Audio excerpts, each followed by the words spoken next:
Yo, what's up and happening? It is another episode of Don't Feed the Animals podcast with your host, James, and I'm with my cousin John, a.k.a. DJDaffy. We're reviewing CEO 2019 Daytona. Yeah.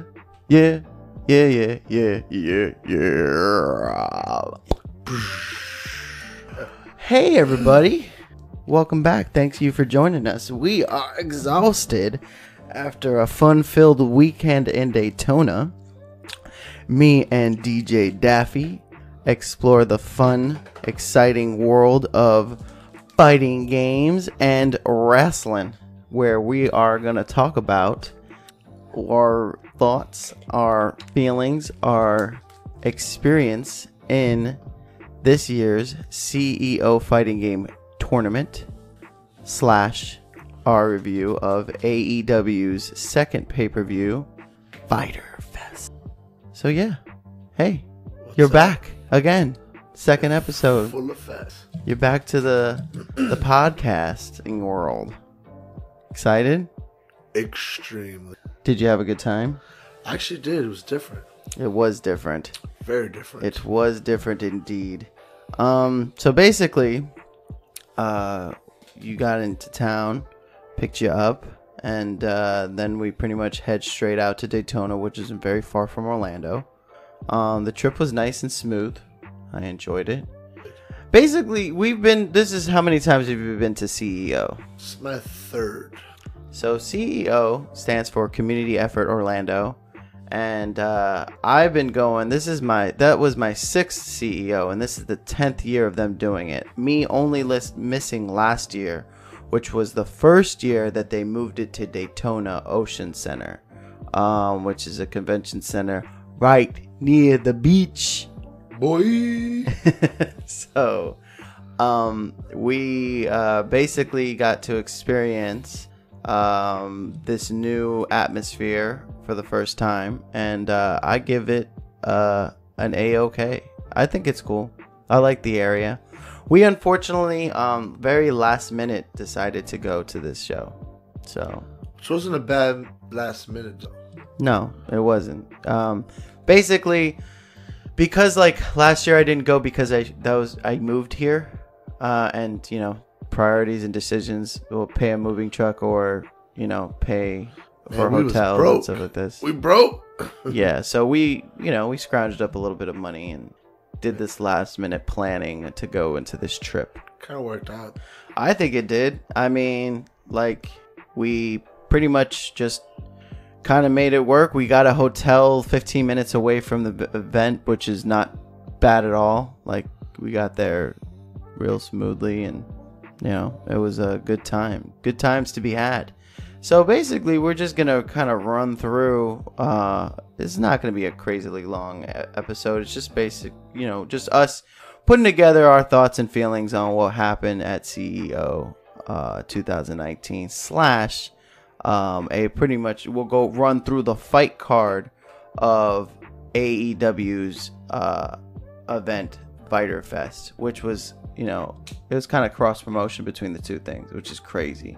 Because for those who don't know, the CEOs has a really good history of being one of those fighting game tournaments that likes to crossover worlds with it not very long into it being a major fighting game tournament that happened yearly, that they incorporated a wrestling ring for where the competitors fight it out in video games inside a actual wrestling ring and projected on a huge screen for everybody to enjoy. And then the wrestling ring came into intros, and then intros turned into actual, entrances, along with, like an entrance stage to go alongside the entering of the ring.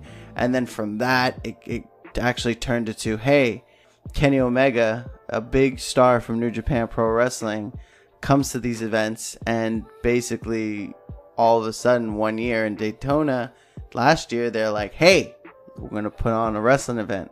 on top of it. So they actually had live wrestling. So the dream has become a reality. And now you have the guy who puts together the tournament actually wrestling in one of the matches in this year's AEW Fyterfest, which was pretty badass. But like always, if you guys follow along and watch or listen to rather the podcast, you know that we do our video roundup. And this year we're keeping it all themed because, like I said, well, this episode we're keeping it all themed where we pretty much will put something that has to do with CEO. So give me the controller, please, sir.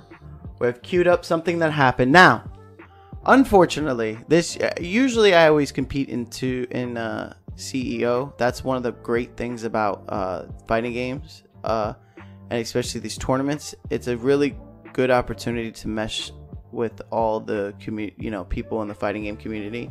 So you play against a lot of people that you find to be extremely amazing at these games, and you have no reason to just put the money down, and you can actually play games with them and try to win this tournament. So if you feel like you're good at fighting games, then what a better opportunity than just to enter a tournament and just see how good you are. I mean, I would personally start with my own locals first before you would just jump into a major tournament. But hey, why not start big, So this is something that happened that I got on my news feed that happened because, unfortunately, believe it or not, John and I were kind of because I wasn't actually competing this year in any of the fighting game tournaments. John wasn't competing in the fighting game tournaments this year. So we were going to just basically enjoy ourselves. Spectate, go around. But for the most part, we were just more excited to be in a new area in Daytona, and we were excited for the wrestling. I unfortunately haven't been in the fighting game scene for a while. I used to go to locals very often, and so I did see some familiar faces, people I've met along the years. But I don't play these games anymore, which who knows? I might change my mind. But anyway, there was a clip that happened. So Mortal Kombat would have been the game that I played, the new Mortal Kombat, which looks awesome. And so in this one, we have the clip of we got Daddy versus Scar. And supposedly it goes a little something like this. So we have Daddy taking the round against another competitor named Scar. And his Sub-Zero beat Scar's Scorpion. And this is what happens. So, and then Daddy gets up and he is heated. He is this long-haired dude is just yelling in this guy's face. He's trembling. He won the game and he's just so angry at the guy he beat. I guess they have some sort of heated history. And now this guy just puts his middle finger up in his face. They're putting middle fingers up in each other's face. This is you think that this is actually the wrestling match. They should have been on AEW's fight card, I think. They should have had these two guys go at it in the wrestling ring. It's heated. You ever seen that? Not at all, but I'm pretty sure someone was going to swing. But right, it got to a moment where you were convinced that somebody was going to swing. I give them props for, at least for Scar. He actually kept it cool. What would you have done if you got bodied? Because Scar got lost 2-0. And then your opponent that beats you gets up in your face and just starts raging. Ooh. Was that a rage? That was a nerd rage right there? That was a rage. Was that nerd rage? It was a rage. I've never seen anybody rage from winning before. So it's a win rage. Yeah. Well, they call it a pop off. Pop off. Well, he definitely popped off. And knowing my character and just my overall rage I can get in video games, I think I would initiate the push. Maybe not so punch him or swing because I am on camera. Yeah. But a little get out of my face. See, the fact that I knew there was a camera there, I would have used technicality. His hair and his shoulder touched me, so I initiate that. You'd be like, you touched me first. You touched me first. And check the camera. Your breath was touching my face. Yeah, and you know what? Don't forget that spit is also an assault. Yeah. So I saw a lot of spit going on a little bit there. because he's like, fuck you, and a little bit of like, you piece of shit. And then he's like a little bit in the eye, like, ah. Yeah, like every time you say fuck, I felt like it was like Sylvester cursing you out. So that's assault already. And he took assault, and I felt like it was a hate crime. Yeah. But I think I would have initiated the push. I mean, I give Scar a lot of credit for keeping his cool and then slowly lifting up that middle finger to his face like, fuck you. You can take this with you. Yeah, bitch. And he was angry. Like, I don't know. I think he said something about his mother. I don't know, because that's the only way I would rage. Like, your mother's fat. What? I'll kill you. Yeah, Buffalo definitely like had the double middle fingers up in his face, and he was mad. He was angry. There's a lot of heat and it's like, I don't even think the 8-minute version would even matter, because no, that would have been the match. Personal. It would have been the match. It was personal. I believe that he was mad. We just saw the end part. We didn't see, but it was obviously a mop because Buffalo beat him 2-0. But he was obviously mad about something else. This was personal, guys. Yeah. He must have got him pissed off over Twitter or something. Believe it's probably something like that. It was probably some shit talking beef. I mean, I couldn't further, but like I said, I haven't been into this fighting game community for a while. But it was nice. So going to there and having taken a break, I mean, made me realize a couple things. Like, am I still into fighting games? I think I am. I've always found it entertaining to watch. I mean, it is something that I feel like I need to compete in order to really be more invested in it. And not having competed this year made me kind of like not even really watch too many fights. Like we're for the most part, like, okay, so let's just span it out. Our day. You arrive Friday, the first day of the event. The event's 3 days. It's Friday through Sunday. So you arrive the first day, and it started already. So like by the time I picked you up from the bus, it was like the event is already an hour in. So we were just chilling. Finally make our way out to Daytona. Check into our hotel, then drive over to the event, get our badges. What'd you think of, like, because before it was held actually in Orlando, and you've been there 2 years before. I love Orlando. Yeah, Shout me too. Like Orlando. it was held in the Wyndham on iDrive, and that venue definitely, like, being at that venue from like its infancy into what it is now. This venue is huge. It can hold a lot of people, and that was one thing that was noticeable, especially during the last year of being at CEO in Orlando, was that it was getting kind of crowded. And it was. I think the only thing about the Orlando one, especially that Smash Brothers room, man. No, the DDR room. No. Oh, the years before. Smash. Well, there was like 3 different Smash tournaments point. Right, but they had them all sanctioned off into another with no fan. Yeah, so they have like different fighting games, and people are into.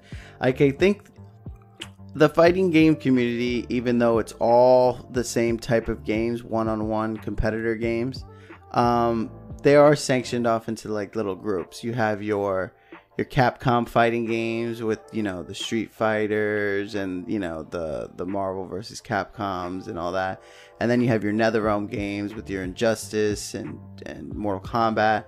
You have your anime fighters with Dragon Ball Z Fighters, your Blaze Blues, your Guilty Gears, and then you have your Smash Brothers players. That's crazy. Play the Nintendos and the Pokken tournaments and all that. They're an interesting bunch. At least in the prior years, having hygiene was an issue. Like, thing is, it's people forget. It stank. Oh no, but people also forget that when it comes to Smash Brothers, it's like a long tournament. Like, there's a lot of because it's little like the nerds highest. just running around. I'm Pikachu. Smash Brothers this year was the biggest tournament at CEO. Was the last one that they showed. I mean, it's been big in general, regardless if it has to be the biggest or not. Like, it usually goes on for a while because it's so many people competing in it. It's like, it's actually intimidating, the bracket you have to surpass just to even be on top 10. Yeah. And it's usually the same people that win anyway, though. Yeah, but imagine how many games or unnecessary games you have to play, whether you're good or not. It's just how many people you have to. But that's part of the fun. Like I said, sometimes if you can get an early admission and you want to register to get into one of these fighting games, I suggest it, because the fact is this: you can totally get yourself into one of these games and then just kind of like just enjoy yourself, and like waiting in line, and like not waiting in line, but waiting to see what pool you're in, and then being a part of a tournament bracket, and being sitting down, performing, doing what you can and try to win. Even if you lose, you're like, you know what, that's one of the days you're like, you're busy, you're busy, you're doing something. And I think us not entering a tournament kind of like did that for us. Like we kind of just was like, we're just gonna do whatever. So on top of that, so as soon as we go in, we got our passes. We find a place to get our passes, and then we start venturing off. So this year is in the Ocean Center on Daytona and on the beach. So it is huge in there. Like space wise, not an issue. I don't really feel claustrophobic like at all. Like only on the line. But that doesn't count. That part was crazy. Doesn't count. No, I'm talking about spacious. I'm talking about just in general, like the amount of people that were there. Like I wasn't at no point. I'm just like, geez, it's like man, walking through a Costco's. Yeah, it was like big. That open, so you're good. Also, so they had multiple little parts and rooms and stuff. Like they had a lot of panels, meet and greets, podcasts going on in panel rooms, which is awesome. They also had Jabali Land. Because the name of the promoter that put it all together, his name is Alex Jabali. He's also a Twitch emoji. He's also a meme with the term Jabated. If you don't know what those are, look it up, because I don't feel like explaining nerd shit to you people. It's complicated. Also the CEO. And it only just exposes myself as more of a nerd. What happened? It's also the CEO of CEO. That's right. That's correct. And so basically, he just brands everything underneath his name as a, it's a joke, like almost like a, what's it? Yeah, like he has a superiority complex where he's just like has to brand his name on everything. Like they did have food in this location, and like they had like bootleg like fried chicken and stuff, and then they named it JFC, Jabali Fried Chicken, and it showed him as the Colonel. Like he had a little an icon of him as the Colonel. That was pretty funny. They had like a Chipotle knockoff. They called it Jabotle, which I thought was cute and funny. It worked out. Yeah, it was good. There's just like these little things that I'm just like, look at them, look at them go. So in the main room, it had a lot of the artist vendors and the vendors are selling lots of merchandise and stuff. We had tons of bead art, just posters, those body pillows. They were selling stuffed animals. They were selling controllers, buttons for your controllers, custom controllers, fight sticks. Old school games. Oh yes, they even had retro games. Cybertron was out there. Yep, Cybertron Games is local over here. It's a retro gaming store. They had the Red Bull van. They had a Red Bull truck or yeah. bus rather, and then it had a bunch of like games in there. What was it? Samsung was one of the main sponsors. So the Samsung had a huge area. Samsung. Yeah, so like it's very like, I mean, if you've ever been to like a comic convention, it's way more crowded. But I feel like again that just the amount of vendors and the amount of spacing was just perfect. The only thing I would add on to that would be throughout the years that I've went to, I felt like the amount or the number of vendors that used to be there has minimized a little bit more. You say that because it's in a bigger area. Honestly, I can count. It's the same amount. If anything, it's more. I don't feel though. Like you didn't feel it because you were in a bigger spot. I guess. I mean, I just felt like there was just more of everything there. There was like more t-shirt spots. Like I felt like there were just like a couple of them, and then there were But how many t-shirt spots do you need? I need variety. I need at least 5 of them. There was maybe 3. I don't know. I need a solid 5. I need options. Okay. Because there was like 5. I can name 5. No, you can't. Yes, I can. So you have the CEO actual merchandise. Then you had the other booth with those throwback CEO stuff. Then you had the stuff from Gaming Generation. It wasn't the same though. Okay, because you have this year's stuff, which was this year's hoodies and hoodies and t-shirts and then tank tops. The other guy where Kenny Omega was at. Okay, then you had the AEW merchandise, so that's 4. Because there was also, so you had the new CEO stuff, the old CEO stuff, 5. the wrestling stuff, the Gaming Generation stuff. That other booth that dude had custom stuff at had shirts. That you saw Toe Jam and O jacket. Maybe I just. It's because it's an actual appropriate sized venue that it doesn't seem as much. And I do understand what you're saying, because I feel the same way too, kind of. But I understood, and I was okay with it, because I'd rather have more space to breathe than be, because we were in a tighter spot when we were in this hotel. Everything was tighter, so it just seemed like there was a lot more. Here, it's just, they had leg room, you could stretch out. And there's a lot of everything. I did notice one thing that they increased. They had a lot of sidebars. Oh, that's another thing too, because it's in a bigger spot. They had more spots where you they didn't get, have that much alcohol around the other events. They sold alcohol at this event, which is pretty awesome. Yeah, the Orlando one was just like more. I mean, adults go there. It could have been the way that the internet worked. I mean, not the internet. The way that the hotel works.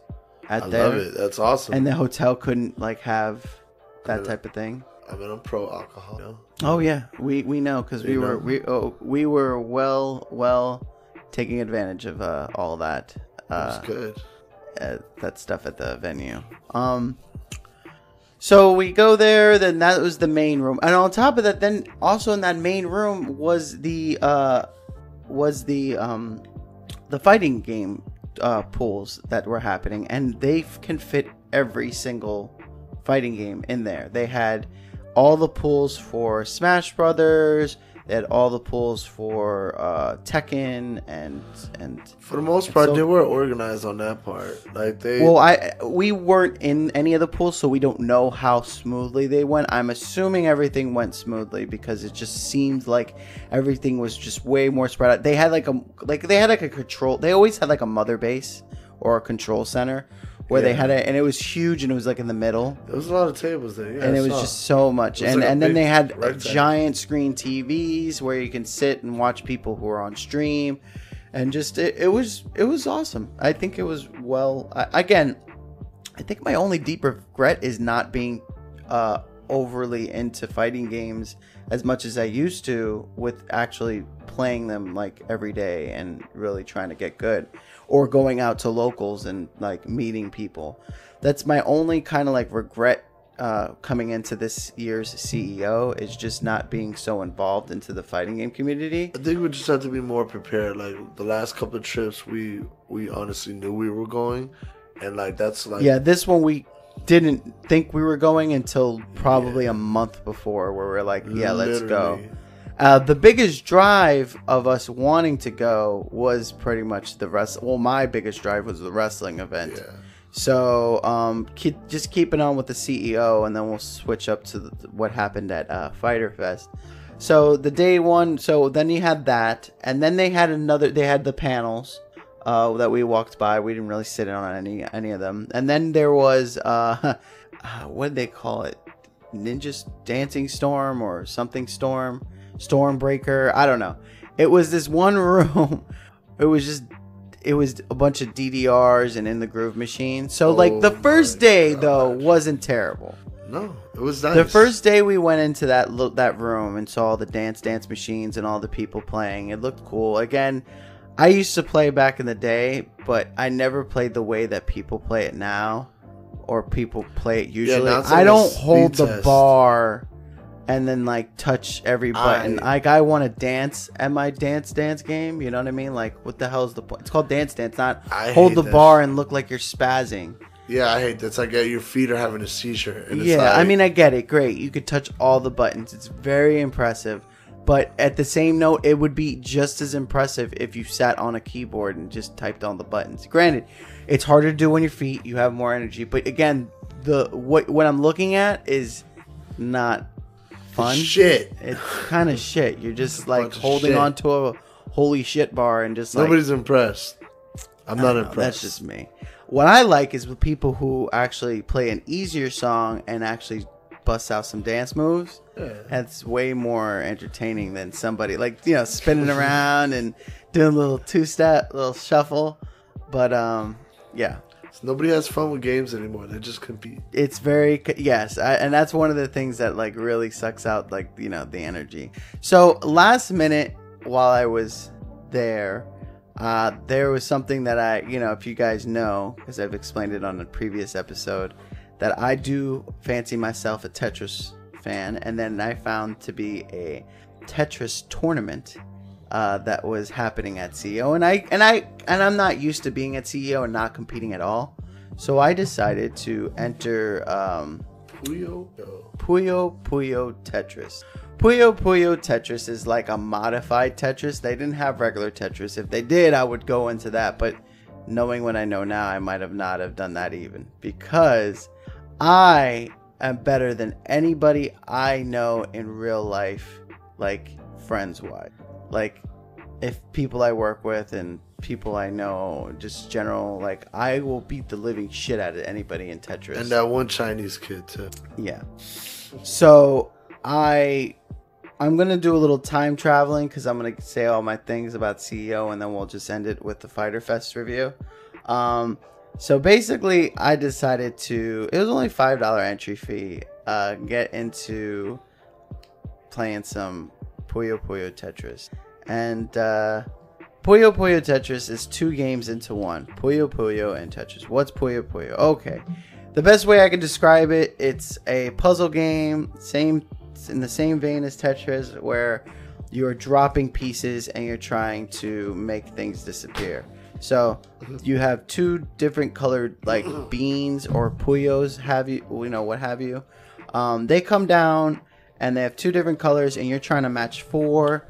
And the best strategy is to make a combo. So you'll match 4, and then they'll drop, touching another 4, connecting another 4, they'll drop, and connecting another 4, they'll drop.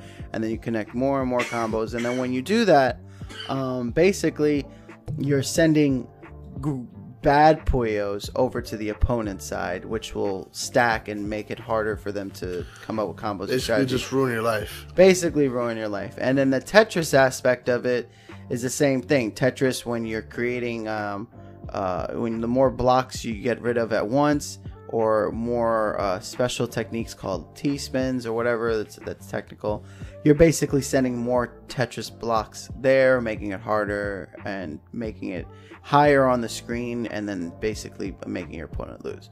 Puyo Tetris, we played swap mode, where you literally play I think it's like 20 seconds or 25 seconds. 25. It's 25 seconds of one, and then in the middle of it, it swaps to the other one. So you have 2 boards going at once. You're playing 2 games at one point in time, and you gotta do good on both of them. And you got to do good on both of them.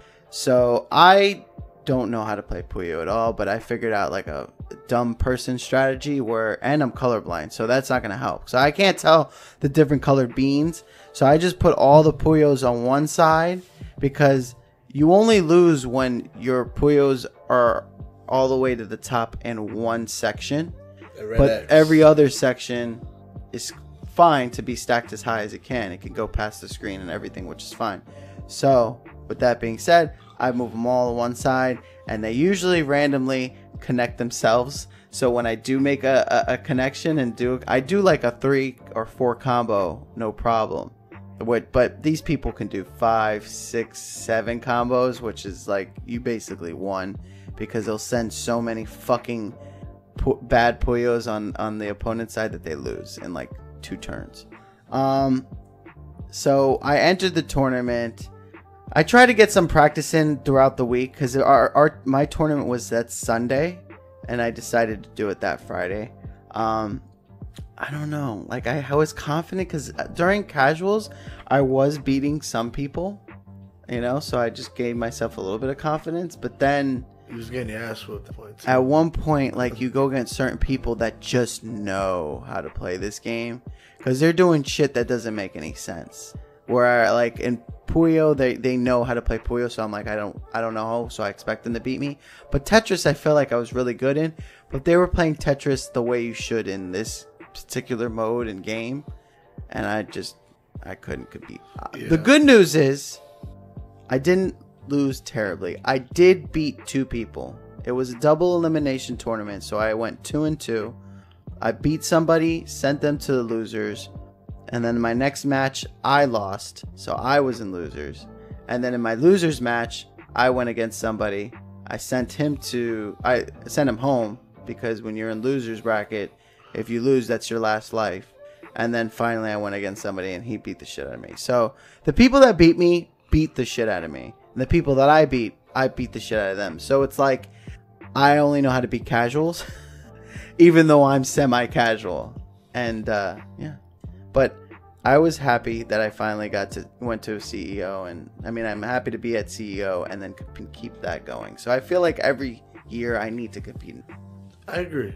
You know, well, you didn't compete at all this year. No, I didn't, because I didn't play nothing at all. You've competed the past couple of years. I have, because I literally had one job that was pretty rad, you know, pretty good, and it gave me at least 3-4 days of spare time. So you were playing, and I was playing a lot more, but you know, I picked up more work now, so it's like I'll play a good adventure game, 1-player game, a shooter game, do a couple rounds, but fighting game, yeah, I faded from it. I mean, Tekken is still my game, and I'll still, you know, have that memory for it.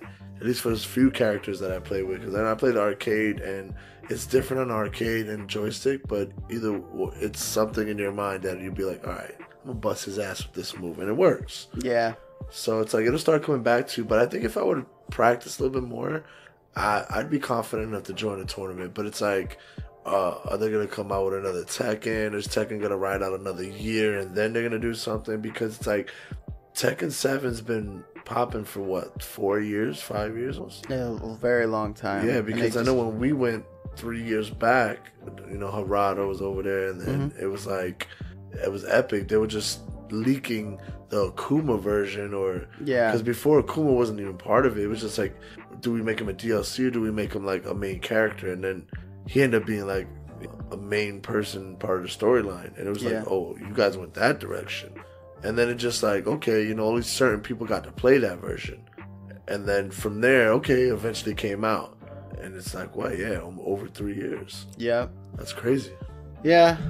I don't know. I think it was still fun. And then, so CEO event this year, rating and all in all, I'm glad it's in this venue. I mean, it's a little bit of a drive for me, even though it was more of a drive when I lived in South Florida and came to Orlando constantly. But it was like such a planned trip and it was such a nice resort that we like planned it, you know, the best way. But, you know, last minute, what we did, I think it was fine. Yeah, the wrestling was good. But okay, so let's switch it on to gears. Switch gears and talk more about what happened on this year's wrestling event. So technically, I'm gonna rate that as a separate thing and as a whole. So that day that we went was Saturday, and they finally opened the doors to the arena side, which was pretty awesome. Like, the arena was decent sized.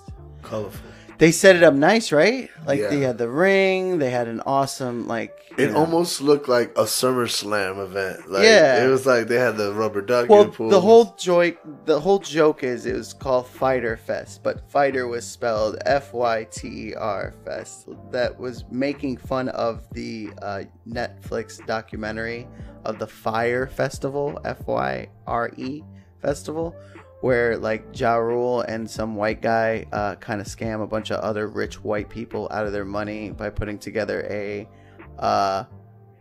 concert that was more low budget and never really happened. and had people like think that they're gonna be in villas and all this other shit, and they were in like tents being served cheese sandwiches, thinking that they're gonna eat like fancy ass food, thinking that bands are gonna be there, and they weren't, but they were really like stranded on an island. It was a shit show. So they basically were kind of like going off that vibe. So they started off with like models, coming in Fyterfest, and then they started taking them away because their budget was low, and then they started like the tents and stuff. They started throwing out. They had a band. They had band equipment, no band. I kind of get it now. What the joke? Oh no, you get it. But you have to watch that. You didn't watch the that documentary, so you don't get what they're parroting off of. So I think the best way for us to go about doing it is go show for event for event, and then just like say what we thought about it from what we remember. I mean, it's only 2 days ago. Is our memories fresh in our head? So for now. So we had decent seats too. Like, and again, the whole venue was put in a way where I was like, it doesn't matter where you really sit. I mean, it's nice to sit. You either sit really good up front and you get really good seats, or you sit in the back and you still see it good. Because that arena was connected to like the whole the arena was in the same venue as the if you're taking a sky view, it was a lot of ground covered. Oh yeah, it's huge. Like, it's a convention center, but that's why it's here, because there's no space for to be in a hotel anymore. For him to fill that up, oh yeah, is impressive. Oh yeah, I mean, there was a good amount of people that were for CEO and this event, but there was also a good amount of people that were just for AEW.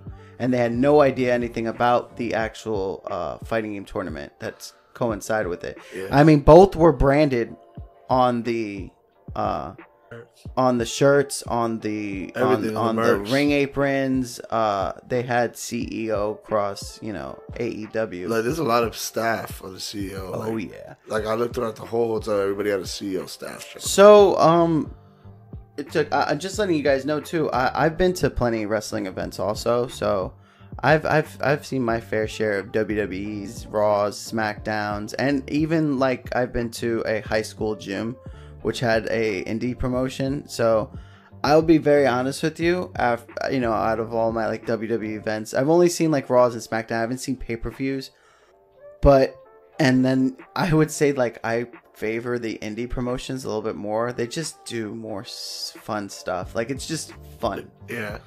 And we'll start off with the first. So the way AEW usually does things is that they have the pre-show, which they call the buy-in. So the buy-in was they opened up with this match with Private Party. It's a three-way tag team group. Three tag teams are fighting at once. That's pretty much it. And the way it works is that they have to tag each other. It's weird. It's hard to explain a three-way tag. Is that I can tag an opponent, or an opponent can tag me to go in, but there's only two people at the ring at once, or supposed to be. And then if anybody pins anybody, whoever pins, anybody an opponent. No, if I pin an opponent, then it doesn't have to be. They're not like eliminated. You just win. So you can lose without being pinned. You know what I'm saying? I get it. So the group was Private Party versus SCU versus Best Friends. So Private Party was two dudes. They look like a bunch of party guys. It was like, I don't know if I've ever seen them before, because I'm usually know these, like, I don't know any of these wrestlers, but I would dare say that opening match was amazing. It was, because I only knew like one of them to be like the SCU, and like I already knew, and so I didn't know the other one. So it was like Private Party actually kind of impressed me. I was like, okay, they're just they're a bunch of party guys. Just goofing off and being theatrical. But then like when he got on the turnbuckle and just flew in there and did just like backwards swanton. I'm like, wait, what? Yeah, they were like, okay. really showing off some stuff. And then They Best landed Friends was a weird group, bunch of dudes who like to give each other theatrical hugs. I mean, I got the crowd going, but I mean, yeah. So next. at the end of the day, they won. Best Friends won, which was kind of highly like disappointing. Very disappointing. And then they had like that weird promo with this other group called like Smash. I think they're called the Smash Brothers or whatever. I don't know, but they're the Minions and Dark Minion people, and the lights went off. I don't know if it was the Smash. I really didn't get what was going on because I don't know the storyline. So that was like the first pre-show. But wrestling wise, is entertaining as fuck. Like, what a good way to start off the match. I like when the lights go off. It's like, what's happening? But yeah, that was an awesome show. So the next pre-show match was Allie versus Leva Bates, the librarian. You might as well skip that one because that was a beer break. So basically there's two characters. The whole point is that they're making fun of like back in the day when they would have like gimmicks, like what is your like where wrestlers had jobs. And all wrestlers would have like a job, like, oh, I'm a construction worker, and that's what I do. The construction worker. And then and then you have like, oh, I'm the garbage man. And what's his gimmick? Just taking out the trash. Yeah, like that shit. So they have a girl character, Magic Man, who her gimmick is the librarian, and they also have a guy character whose gimmick is also a librarian. I hated him. And it was just rough. And we got beers. And Allie won. Which made sense because she definitely looked like more of a wrestler. But the wrestling wasn't terrible. It's just that it was kind of like a checkout moment because it was very gimmicky. And you would lose the crowd with that one. Well, that brings me on to my next match from the pre-show, which was a hardcore match, which is a rematch between Michael Nakazawa and Alex Jabali, the CEO of CEO, which was more for, I guess, the fans that were there, obviously, for the event of CEO. So, again, it was fun. Like, it was a fun watch, and it just shows, like, kind of like what AEW is kind of bringing to the table. It kind of like brings all elements, and for the most part, it's all fun. But it was silly, that hardcore match. Jabali, I tip my hat to you to trying your hardest on entering the ring and just really do something that that you don't do, which is wrestle. And it kind of showed because there will be a compilation video coming soon. The wrestling chops were something else. I think the flamingo one was the funniest one. I'll just put my head under here. So like they had a lot of spots in this one where like Alex Jabali, because so like Michael Nakazawa obviously has some funny, silly fucking parts. Like he whips out baby oil and oils himself up to slip out of a hold. It was funny yet suspect, but yeah. Yeah, and then like Jabali was going under the ring and throwing GameCube controllers, Xbox controllers into the ring. And like getting choked by him. Like there was a video game. Like this is just like a lot of like I mean, like you said, there was like inflatable flamingos being like attacked. Yeah, poor flamingo. And there was like when they do like hardcore matches and they dump thumbtacks, there was like buttons, like fighting game buttons, like arcade stick buttons with Alex Jabali's face on it that were being spread on the floor and then slammed onto. And then they also had a fight. Justin Wong gave Alex a fight stick to slam onto the back of Michael Nakazawa. There was a kendo stick that happened too. The kendo stick was good. It was whatever. Like it was cool. Like as far as like an AEW match, yikes, As far as like a CEO, like look what we have done, look how we promoted both worlds. I get it, and it was cool. But that was it for the pre-show. Yeah. After that, we had oh, what's his name? I think it's Sema. Does they say it's Sema, or I don't know who it is, unfortunately. But they had him versus Christopher Daniels, another member from SCU, and then they had a really straightforward wrestling match, very entertaining. Like as far as like cool moves and them doing their thing. Didn't really know much storylines because I'm very unfamiliar with both wrestlers, but it was cool because they just both did a really good job. Just like, you know, it was a good start to the main card. Just kind of like showing you like, okay, we're back from being silly. I liked it. After that, then there was a three-way fight with a three-way female wrestling match between Ryo, Japanese wrestler, Yuka Sakazaki, which another female wrestler, and then Nyla Rose, the Beast. Yes, which is a big ass, like you could tell, like power wrestler. Like she's the Amazon bitch. She's huge compared to these little Japanese wrestlers. It was cool because in the beginning they did that little thing where like we're both small and she's big. Let's team up to take her out, and they did. You know, at least that's how it was. Yeah, that's how it started, and then eventually they did turn on each other, like I expected, and at the end of the day, like, yo, Nyla did some crazy ass shit. She grabbed one person, like they did like a crossbody from the top rope, and she grabbed him. And then the next person was going to do a crossbody. She grabbed her too, like stacked. Like, and then, yeah. She's strong. She's strong as shit. At the end of the day, Ryo defeated Nyla and Suzuki. Who'd she pin? You said Suzuki? Sakazaki. Yeah, Yuka. It's like, yeah, she won in the Suzuki? Yeah. What? Yeah. I didn't see that part. No, it was entertaining though because it's like had these little Chinese, Japanese women just jumping in the air. It was just like everyone's flying everywhere. Like, it was fun. I love the really big fucking wrestlers versus little tiny wrestlers, and then just seeing what happens. There was a 619 at some point. I did see that. Yeah, she did. That was cool. Yeah. After that was our third match into the main card, which was a fatal four-way match between Adam Page, MJF, Maxwell, Jacob Friedman, who was the heel, who cut a promo as soon as he got in, and I thought it was a great heel. Making fun of all the video gamers. He's like, yeah.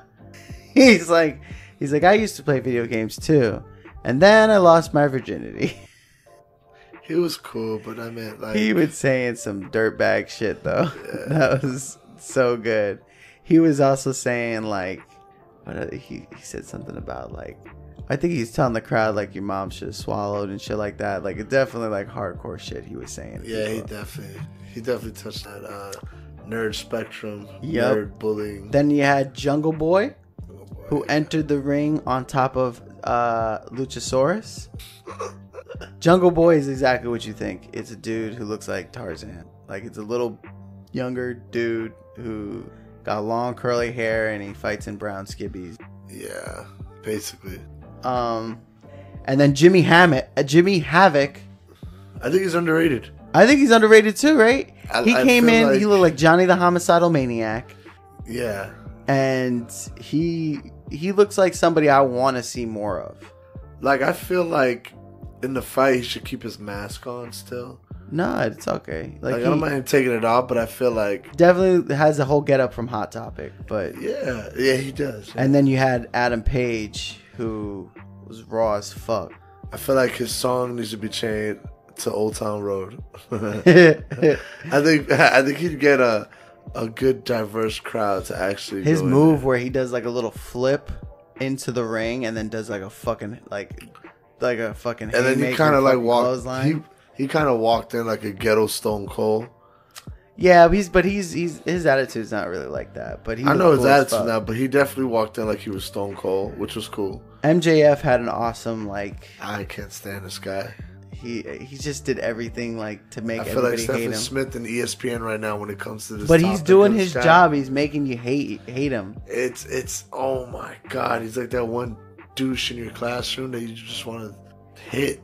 Okay. You know, he's the one that you sell basically double price for drugs. Like, like he needs kill himself. One thing I did also notice that it's like so old school that I haven't seen in a while that I think from the beginning they started talking about is they announced time limits. Like they say that they have a time limit for every match.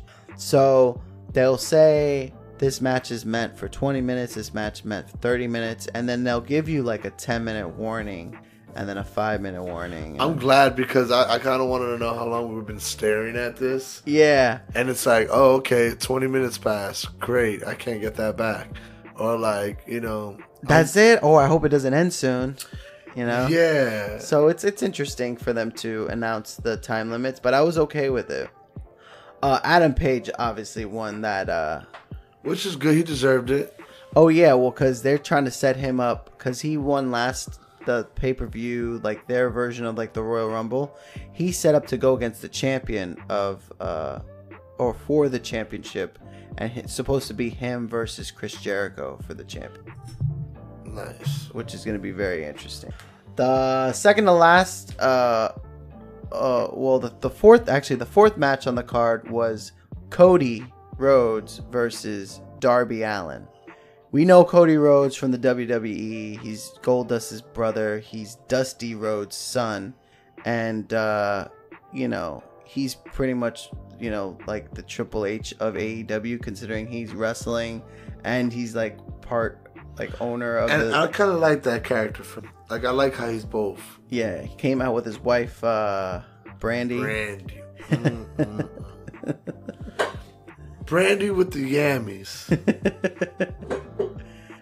What'd you think about Darby Allin? I feel like him and Jimmy Havoc need to team up. Yeah, you think so? They have the same vibe? But what did you think about his wrestling, though? Darby's wrestling skills. I thought it was acrobatic. It was really good. And it was like somewhat because he was way smaller than Cody. Yeah. And you were like, you did go look in this ring. You're like, Cody's not losing this. I felt like he had some Valdo. Because Cody's big. Like he started fighting like Valdo from Soul Calibur. A little bit, right? Like he was had just a getting stance. all creepy. Yeah, like he was just standing. He has half of his face painted, but he's a smaller guy.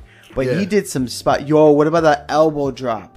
That's pretty good. Remember that? No, the one that he. So basically, like on the side, on the ring, the ring apron. I thought he died. Yeah. He basically, Cody was laying down on the side, outside the ring, at the edge, and Darby went for an elbow drop, but Cody wasn't there, and he landed right onto the side of on his spine, what they say is the hardest part of the ring, and like then he fell out the ring. I'm like, he's dead.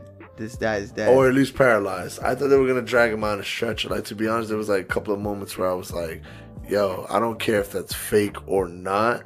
I know you're in pain. That shit had to fucking what about when Cody threw him into the turnbuckle and he fell out? Oh, yeah. Onto the floor. That's shoulder damage right there. I was like, what? Like, he's literally light as shit. So I felt like he was just, like, getting dish ragged at one point.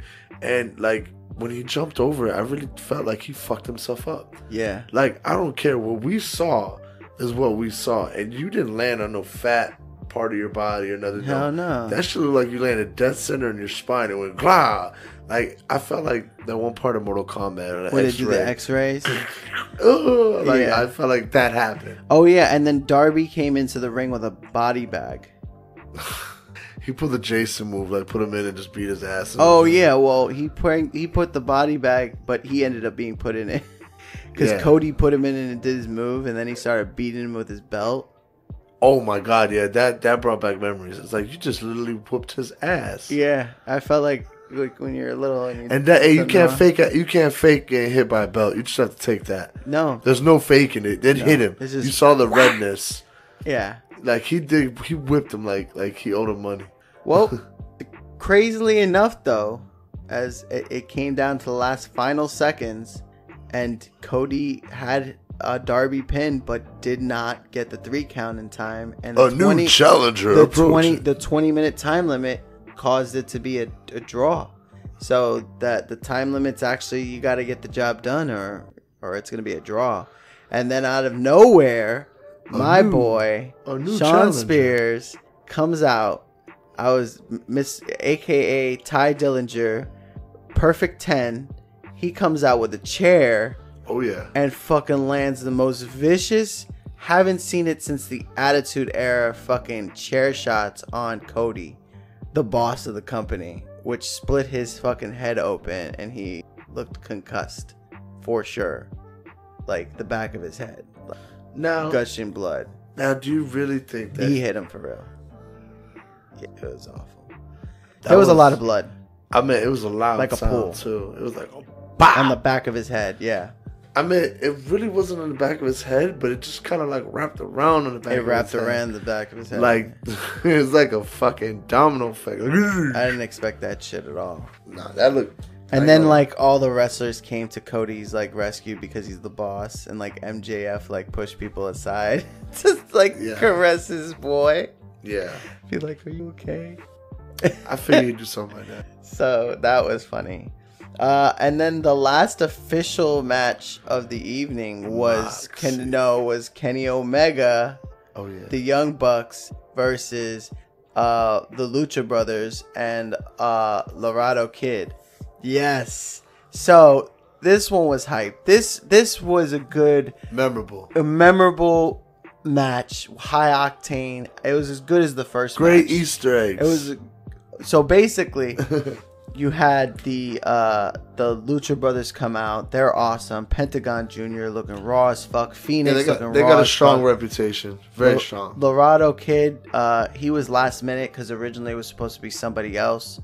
But they ended up filling the gap with another luchador, which was awesome. But then the Young Bucks had a very special. So early on to the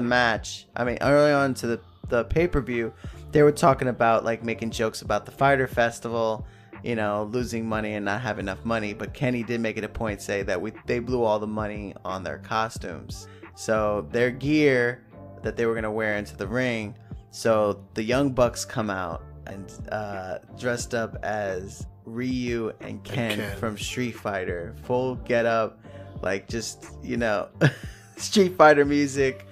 And then they pulled a scene that happened in WWE a long time ago. One time they showed I don't know if you ever seen it, Batista's in the backstage getting ready for a match, and then a fan kind of cuts in front of the camera and starts doing machine gun gestures and dancing, and then runs off before, and then security was trying to chase him. That was a real thing.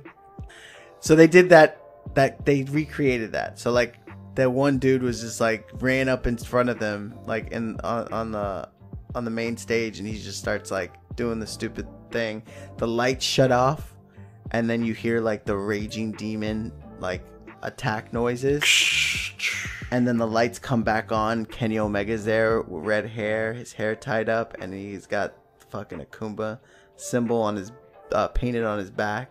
So you have Akuma, Ryu, and Ken, and they come out to fight the Lucha Brothers, the fight was crazy. They got a lot of good footage on that one. Many good things. Yeah, that one was good. Oh, it was so good. At the end, Kenny Omega took it home for all of them. He ended up doing his V trigger and his a few times. And then he did they even did a Hadoukens in the ring. Yes, he did. They did 3 Hadoukens, and it was just he did his finishing move, the one-winged angel, and he took it home and won. And then that was the end of the official AEW match, and then they had at the end an unsanctioned match where they bring out Jon Moxley, used to be known as Dean Ambrose in the WWE, going against the bad boy Joey Janela. Woo! So basically, you have Joey Janela, who is thinks highly of himself, and going against Jon Moxley, who's on sick fuck. He is on a high, and they basically have a hardcore match. There was tables, there was barbed wire, there was chairs wrapped in barbed wire, there was what else was it? Tax. There was, oh my god, it was hardcore as fuck. Yeah. They just there's a lot of blood and gore and everything. Like, they were fucking each other up in that thing, man. No, it got a little intense at one point. It was like he went in the crowd. Yeah, they fought in the crowd at one point. They were just throwing each other everywhere. It was just crazy.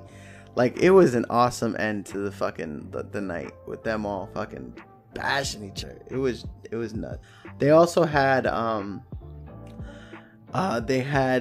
just what else they had a part where Moxley takes off Joey Janela's shoes and slams him feet down onto the thumbtacks. Oh yeah. And you just see his he had like 3-4 alone on his heel. And then at one point when like he got up a little bit, you could see him picking them off his feet, and I'm like, that's crazy. That sounds awful. And then Mox actually reminds me of Kano.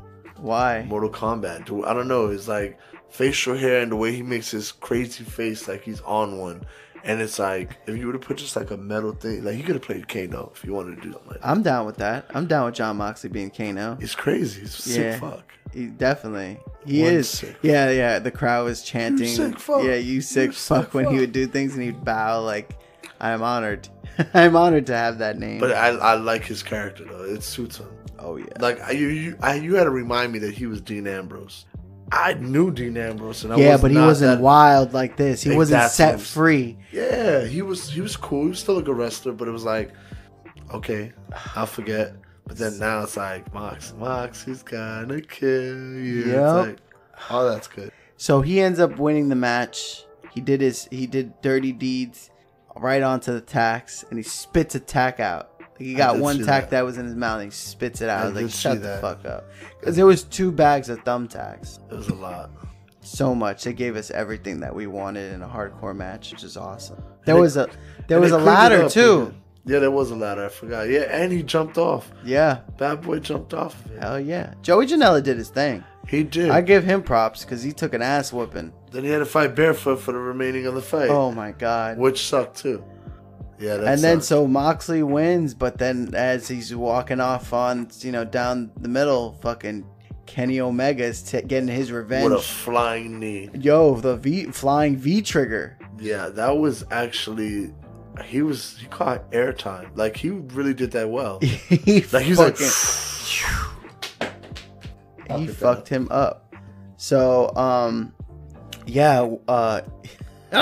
basically Kenny was getting his revenge because what ended up happening at Double or Nothing, their first pay-per-view event, Moxley debuted himself and did a move to Kenny on top of a stack of chips, that props that were in the arena, and then so Kenny starts fucking him up. And it became another hardcore trash match, by the way. Cans and just beat guitars, the living shit out of him. Yeah. Hit his ass with a guitar. Basically, like, making himself look really strong for like his upcoming fights. Because, boy, Kenny was raw as fuck that night. He did his thing. I'm not gonna lie. Yeah, he definitely turned up. So good. So all in all, what'd you think of your first AEW wrestling event? It was awesome. Don't forget we had honorable mentions. What was that? Like the camera guy falling in the pool. Oh yeah, there's a camera guy who fell in the pool like during that scuffle. He totally fell. That wasn't planned. He was mad. His face was priceless. He didn't expect that. The tent that almost flew into the crowd. Yes, the tent that they're moving the tent away. It almost like took some air, and it did. That would have been crazy. It really did. But yeah, it was awesome. I'm a fan. I'm going in on AEW. Actually, I will also have I'll be going to the next event that they have in Jacksonville, so that's gonna be exciting. But yeah, I definitely go again. I feel like CEO was good, but I feel like AEW was better. Oh yeah, it really made this trip. I'm excited. I'm happy we did it, and I'm happy that you came along with me to experience it. And like I said, I don't really want to go on too long about it. This episode is a lot different than than the other ones. Just pretty much talking about one topic, which is just basically our trip.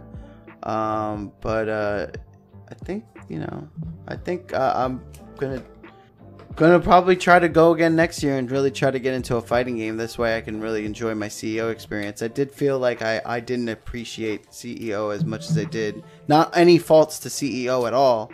It's more faults of my own. No, yeah, I think if I go again, I'll be into a fighting game and do it for real. Yeah, because I really want to be a part of the community, and running into some people that I saw was really nice, and I just want to be able to talk shop and be like, yeah, I know everything about this game, not knowing about it and kind of like avoiding it, and just because we could have touched being on there. There's a couple things we could touch was fine, but I can only if I'm just gonna be there, I might as well just be there just for one day. But we were, and that's kind of like what we did, because we kind of left early Sunday and there was finals. So, we didn't really get to see much of these finals. So it wasn't a bad thing, though. I don't think so. Still had fun. But I still had fun. Well, thank you for doing this podcast with me. Thank you for having me. I don't know if there's anything new going on with you or you want to discuss, but if now would be the time to do it. Well, I'm heading back to Hollywood, which I gotta go back to Miami as well, because I'm going straight to work. Mm-hmm. I got still in the DJing game, sir? Keeping it? Yep, still DJing. I mean, my week is definitely hectic. 4th of July is coming up, and there will be a lot to do for though. Yeah. So gonna make this money and come back and do a couple more podcasts, and then just find out some new adventures. Just turn up. Stay tuned. Yeah, nice. All right, man. Well, thanks for being on it with me, and I love the fact that we got to experience this year. I am so super excited for 2 weeks from now when I'll be going to the Jacksonville event, Fight for the Fallen AEW. And stay tuned, folks. We'll have normal episodes coming back. I just wanted to put out a little special episode where you guys see what I've been up to. Also, stay tuned on YouTube, because I will be putting a quick little recap clip of just pretty much just what CEO looked like from my perspective. I had a little camcorder that I had, not the best quality, but I just wanted to put together a little compilation video of that. Some good highlights. Yeah, just to see. It's nothing crazy, but it was fun. Alrighty. Thank you guys, and remember to follow those signs. And always remember, don't feed the animals. Don't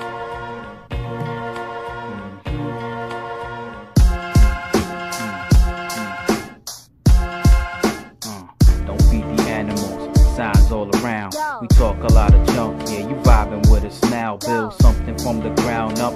Yeah, we like to clown, talk about some real stuff, yeah, something profound. It's a pleasure that you're hearing us, wouldn't mess around. It's a topic of discussion worth talking, that we bust it, put a nail in the coffin. If you love it, then you love it. If you don't mean nothing, still bring it to the public. Y'all, don't feed the animals, put them in a cage, they couldn't handle truth. We gonna bust out the gate like some cannibals. Same face, same channel, messing with the tune. A bunch of idiots stuck in one room, can't take us serious. You love what we feeding you, I'm with the show, yeah, proceed with the interview. Local celebrity, snatch a toy from your cereal.